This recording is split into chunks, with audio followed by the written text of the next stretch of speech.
ఆయన కొత్త విధానం తీసుకొచ్చారు. ఎక్కడ చూడలే. సుప్రీంకోర్టు ఏదో తీర్పు ఇచ్చిందట. ఆ తీర్పు ప్రకారము ఈ యొక్క నియోజకవర్గాల విభజన జరగాలంటాడు ఆయన.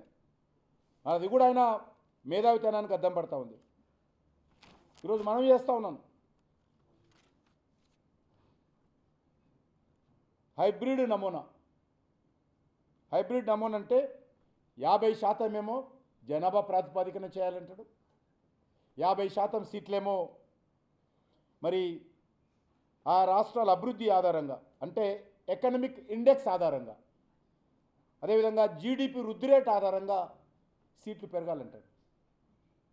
అది ఎక్కడ కూడా లేదు, ప్రపంచంలో లేదు. అది ప్రపంచంలో కూడా ఈ రకమైనటువంటి ప్రతిపాదన ఎక్కడ కూడా లేదు. ఎక్కడైనా వెనుకబడిన ప్రాంతాలకు రాజకీయంగా, సామాజికంగా, ఆర్థికంగా ప్రాధాన్యత ఇచ్చి ఆ వెనుకబడిన ప్రాంతాలను చేయూతనివ్వాలనుకుంటారు. నేను ఒకటే అడుగుతా ఉన్నాను, రేపు అసెంబ్లీ సీట్లు తెలంగాణలో మరి ఎకనామిక్ ఇండెక్స్ ఆధారంగా, జీడిపి వృద్ధి రేట్ ఆధారంగా చేయాలనుకున్నప్పుడు మరి ఆదిలాబాద్కు సీట్లు తగ్గిస్తారా అని అడుగుతున్నాను. ఖమ్మంకి సీట్లు తగ్గిస్తారా? హైదరాబాద్, రంగారెడ్డి జిల్లాలో మాత్రమే సీట్లు పెంచుతాడా అసెంబ్లీకి?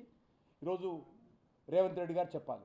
ఆ రకమైనటువంటి ప్రతిపాదనతోటే కాంగ్రెస్ పార్టీ రేపు పునర్విభజనకు సంబంధించినటువంటి కమిటీ ముందు వస్తారా?